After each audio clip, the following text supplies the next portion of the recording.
Le Seigneur soit avec vous. Évangile de Jésus-Christ selon saint Luc.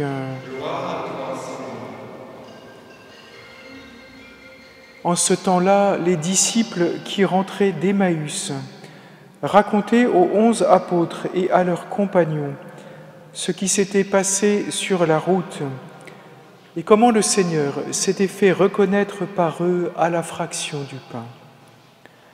Comme ils en parlaient encore, lui-même fut présent au milieu d'eux et leur dit « La paix soit avec vous ». Saisis de frayeur et de crainte, ils croyaient voir un esprit. Jésus leur dit « Pourquoi êtes-vous bouleversés et pourquoi ces pensées qui surgissent dans votre cœur? Voyez mes mains et mes pieds, c'est bien moi. Touchez-moi, regardez, un esprit n'a pas de chair ni d'eau, comme vous constatez que j'en ai. » Après cette parole, il leur montra ses mains et ses pieds. Dans leur joie, ils n'osaient pas encore y croire et restaient saisis d'étonnement. Jésus leur dit « Avez-vous ici quelque chose à manger ?»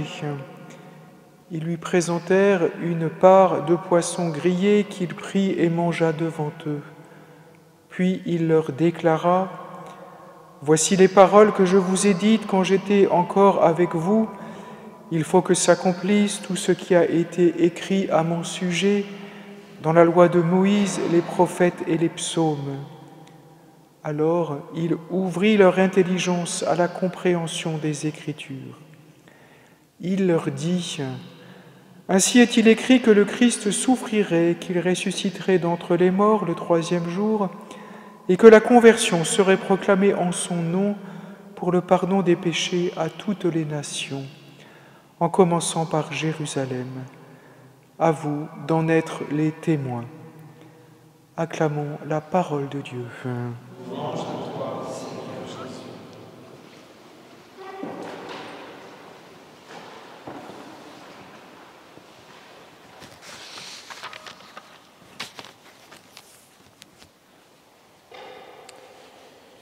Arrêtons-nous un instant sur ce qui est dit de Jésus quand il se manifeste ressuscité, aux témoins qu'il a choisis.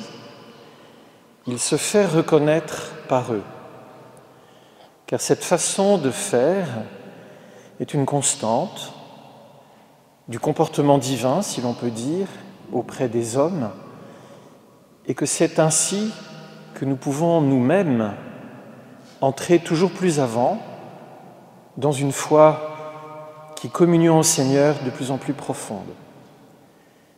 Il se fait reconnaître. De même, nos yeux sont aveuglés, comme il a été dit de ceux des disciples d'Emmaüs. Leurs yeux étaient empêchés de le voir. Il y a un empêchement de voir le Seigneur qui est pourtant la vocation humaine. L'homme est créé pour voir Dieu, participer à sa gloire et vivre éternellement en sa présence, dans la louange, dans la paix, dans la lumière. Cette vocation humaine est empêchée par une cécité intérieure. Il faut passer à un deuxième regard, un regard à la puissance 2, qui permet de voir non seulement l'invisible, mais de reconnaître, d'entrer dans une relation libre, délibérée, quand j'adopte un inconnu dans un acte de reconnaissance pour en faire un ami, pour en faire un partenaire de ma vie. Il se fait reconnaître, c'est-à-dire qu'il suscite en eux, en moi, en nous, il suscite l'acte intérieur et libre par lequel nous pourrons entrer en communion avec lui. Il précède le geste, mais il ne l'impose pas. Il dispose les cœurs, et c'est toute l'œuvre de l'Esprit Saint qui précède bien souvent une conversion. il dispose le cœur à cet acte de reconnaissance qui consiste à dire, comme Jacob, dont ce que je vais dire est paradigmatique, c'est-à-dire quasiment normatif de tout acte de foi, le Seigneur était là et je ne le savais pas.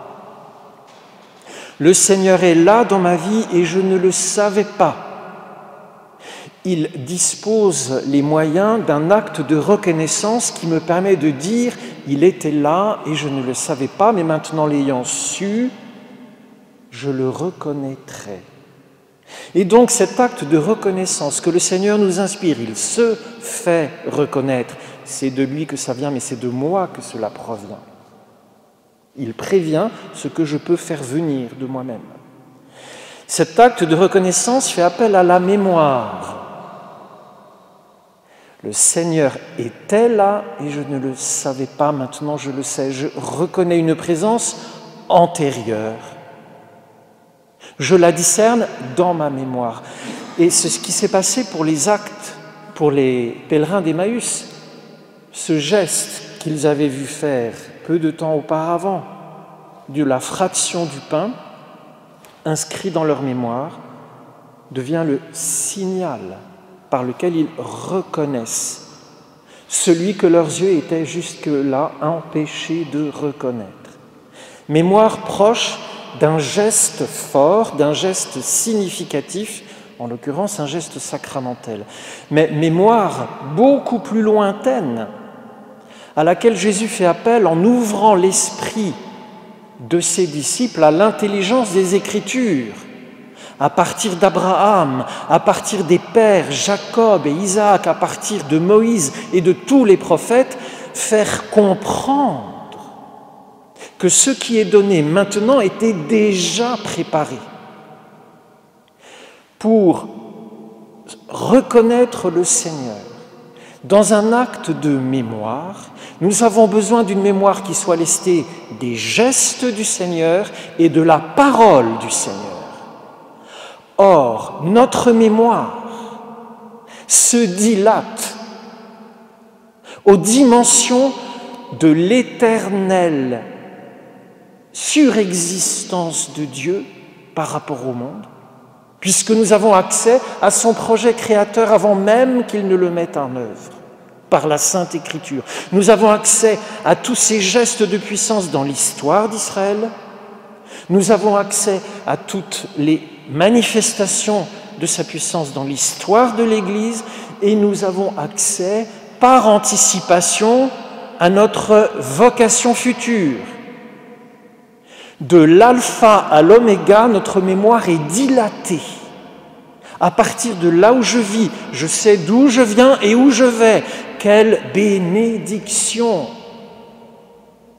Et ce mémorial d'avant, du présent et de la destination finale de toutes choses, elle s'accomplit, nous le disons.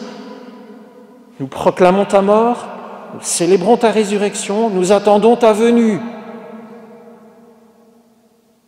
Nous réalisons, nous rendons réel et présent, présentement et réellement présent, cette mémoire qui n'est pas un stock de souvenirs, qui est le contact présent avec toute l'œuvre de Dieu qui surplombe le temps, qui rayonne sur le temps, qui saisit le temps, qui englobe le temps, qui bénit le temps, qui pénètre le temps. Il s'est fait reconnaître à la fraction du pain et dans une certaine lecture des Écritures, parce que c'est dans la mémoire que je peux croire. Alors, nous comprenons bien que si nous ne faisons pas mémoire des Écritures, si l'Église n'est pas d'abord la mémoire vive des Écritures, comme le fut la Vierge Marie, qui par sa mémoire saturée d'Écriture a pu, dans une effusion de l'Esprit Saint, donner chair à cette Écriture, à cette parole, qui continue d'agir. Dieu, qui à maintes reprises a parlé à nos pères par les prophètes, en ces temps qui sont derniers, nous a parlé par le Fils, qu'il a établi héritier de toutes choses, et par qui il maintient les mondes. Ce Fils qui s'est assis à la droite de la majesté, où il intercède pour nous. Ignorer les Écritures, c'est ignorer le Christ. Ignorer les Écritures, c'est ignorer le dessein bienveillant de Dieu. Ignorer les Écritures, c'est se priver de cette mémoire vive qui donne accès à la foi. Souviens-toi de Jésus-Christ, fils de David, proclamé dans le monde, cru. Souviens-toi, nous dit saint Paul. Cette mémoire nous ancre dans le présent, parce qu'elle n'est pas un stock de souvenirs, elle est la possibilité de discerner le présent. Et dans ce temps de confinement, de ce temps d'inquiétude, où nous avons d'autant plus besoin d'espérance, nous la trouverons en méditant les Écritures. Nous la trouverons, elle nous sera donnée, précisément parce que notre mémoire sera chargée de toutes ces interventions salvifiques de Dieu qui culminent dans le don de Jésus-Christ en son mystère pascal qui nous ouvre l'espérance éternelle.